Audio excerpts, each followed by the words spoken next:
Well, ladies and gentlemen, it's that time of the morning where we put on our plumpness and we hold our tea with our little finger out, and we go to the UK to check in with Mr. Steve Best. Oh, look at that. He has his teacup this morning. Aww. Have you figured out? Now, you know, you have to have your little pinky out. He did. It's a heavy mug. It's not easy, you know. Oh, okay. How are you, bud? Hey, nonny no. Chickadee boo. Did you know also, by the way, today's National Rice Pudding Day, so I'm giving away rice pudding. I think you should. Give us some. We didn't see that on the list. We know it's National Book Lovers Day. Hey, I know you're into polka. I've tried it a few times, yes. Not very good at it. Yeah. I wonder why. I don't have the right face for it. Oh, is that it? Well, listen, what's happening over there? Give us some updates, man. So much been going on. Even this morning it's been exciting because they had the 10,000-meter outdoor swim, which was something that was in a lake actually in London. Wow. Rather than me, 10,000 meters, that's a heck of a long way. We had a Brit who was fancied. This is the women's race, but sadly she came fourth, which is a bit agonizing. The race was won by a Russian. There's also been all kinds of fun and games going on in the athletics. The South African 4x400 meter relay squad was originally disqualified, but now they've been reinstated. Now, the reason I say this is because one member of that squad is a very interesting character, a guy called Oscar Pistorius, who actually has no legs. He's got these artificial legs that he runs on, but he's actually faster than most of the people running in the 400. So yeah, you'll get a chance to see him in the relay. You think he's going to win it? Well, the South African squad in itself isn't particularly good. I mean, they'll probably get run out by the Americans and the Jamaicans, and the Brits may be in there. But just to see him in there is amazing. I mean, the guy's just a stud. It's incredible. You don't think there's going to be any follow-up controversy about him having an advantage by having those legs being somewhat of a springboard? I don't think so, because he ran in the individual 400 meters and he made the semi-finals, but then he was run out in the semis. Okay. So I don't think anyone's got a problem with it, no. All right. What about the German discus thrower? I understand that he did okay, but then he ended up sleeping in the train station. What's going on over there? Yeah, this is a bizarre story. His name's Robert Harting, and he's a bit of a character. I mean, he always has, when he wins, which he often does because he's very good, he has these bizarre ways of celebrating. He often rips off his shirt like the Incredible Hulk. And sure enough, that's exactly what he did when he won the Olympic discus a couple of days ago. But then he decided to celebrate even further by running the hurdle track, which the hurdles were already up at the time. He hurdled a few of them backwards, did a whole bunch of things, ripped his shirt off and that kind of stuff.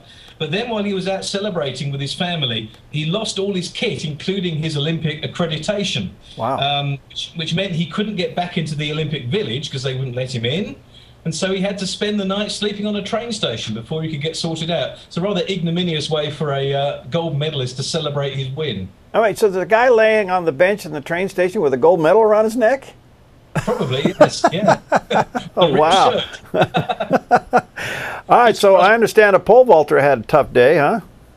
Well, yes, you might think this is a very common thing, but it doesn't happen that often. It happened to a Cuban pole vaulter called Lazaro Borges, and he was heading down the runway, as you do with your pole, and as he went to lodge it in the thing to throw himself up, whatever the word is, the pole snapped.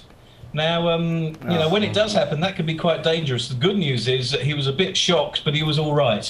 And it was a bit of a worry at first, but because those poles have to bend an enormous amount to actually lever these guys up over these heights. But the good news is Lazaro is okay, but he's a tad embarrassed about it. Well, that's great. You know, it's been fun to watch some of the things happening there in your country as a result of London being basically shut down. We had a story today where skateboard sales were up, scooter sales were up, bicycle sales were up. I guess the only way you can get to the store is on one of those kinds of means. But the other thing is, now I understand that some Londoners and maybe people throughout the entire country are painting their mailbox gold. What's that all about? Yeah, this is what decided to happen is that the Royal Mail that deals with all mail deliveries, we have these red mailboxes, thousands of them all over the place in cities and towns. And the Royal Mail decided that for each hometown of a gold medalist from GB, they would paint one mailbox in that town gold, and they're going to stay like that for the next 6 months. So every hometown of a gold medalist is being painted. They have one being painted. Unfortunately, some people are getting a bit excited by this, and they're starting to graffiti these post boxes. Oh. So the Royal Mail has to keep going over and over painting them to get back to where they were. Oh, that's great. Well, listen, what happened to your canoeist? I guess you had a canoeist with a little bit of a secret, huh? Yes, well, we had a rather unsuccessful male canoeist yesterday, but a slightly more successful canoeist is Rachel Cawthorne. She actually won her heat and she's through to the semi-finals now. But afterwards she revealed a rather strange secret to her success. You know, some people have strange rituals or training, things like that. But she actually does pilates headstands before doing her canoeing. Oh, well, Sue does that before she comes to work. You know, that's exactly what I thought. I've seen him doing that kind of thing. I know Steve does kind of headstands as well before going on air. So before every newscast, yeah. Yes, there is a link obviously between doing, you know, headstands and being successful. So I think we can learn a lot from that. How is the Saudi Arabia woman being received over there? Isn't she kind of like the first doing what she's doing? Yeah, this is amazing. This is the first ever woman from Saudi Arabia to compete at an Olympic Games. As I'm sure you know, this is a very big deal. Right. Her name is Sarah Attar, and you know, she's not necessarily the most successful of athletes, but that really wasn't the point. She was in the 800 meters last night. She was over 43 seconds behind the winner of the heat, but she got a complete standing ovation from the stadium, and she said afterwards it was an incredible experience. But this is, you know, it's more than just a runner taking part in the 800 meters. For Saudi Arabia, this is massive to let a woman take part. So hopefully we'll see more of them in the future. Well, you know, it's also been fun to watch your counterparts, some of your other Commonwealth brothers and sisters, kind of get into a little bit of a tug-of-war going on here, because I understand that the British sports minister, and his counterpart in Australia had a bet going on, and what happens with the loser? Yeah, you see, it's never a wise thing to enter into these bets, but these ministers like to do it. It's a good publicity stunt. Kate Lundy is the Australian sports minister. Hugh Robertson is the British one, and Kate Lundy made a bet with Hugh that if Britain did better for medals than Australia, she would have to row a length of the Eton Dorney rowing course, and he would have to dribble a hockey ball all the way through central London. Needless to say, Britain has far more medals than the Australians, and so next month Kate Lundy, the Australian sports minister, is going to row a length at Eton Dorney. Whether it's in a canoe or a rowing boat, I don't know, but she's going to do it. So that's a good sport of her to do that. Okay. Not to mention the fact that you seem to be a little proud of the fact that your Australian brothers and sisters have to bow to you guys.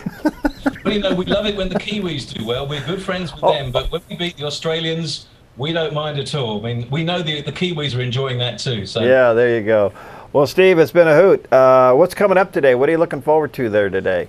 Some interesting stuff tonight. It's the men's 200 meters final. It's round 2 of Usain Bolt against Johan Blake. That is going to be amazing. We could see a potential world record tonight. I wouldn't be at all surprised. I'm thinking Bolt might well win this one again, which will be an unprecedented 100-200 double for the second Olympics running. So watch out for the men's 200 meters. There's also men's semi-finals in the field hockey and the taekwondo. Yeah, that's all going now. The helmets and all the stuff. That's fascinating. So we're watching that too. You can tell I'm an expert. Can you do that again for us? That looked pretty good. Go ahead. Absolutely. Well, you know, is President Putin in on that one? Do you know, he might be. It's easy to disguise yourself in that stuff. Get the helmet and all the stuff on. It could be anyone under there. So he could be disguised as the mascot for the Olympic Games. Who knows? You guys. Okay, we'll just leave it at that. Yeah. Hey, thanks, buddy. God bless you. Have a great day and enjoy your cup of tea there, huh? Okay, you have a good day. See you tomorrow.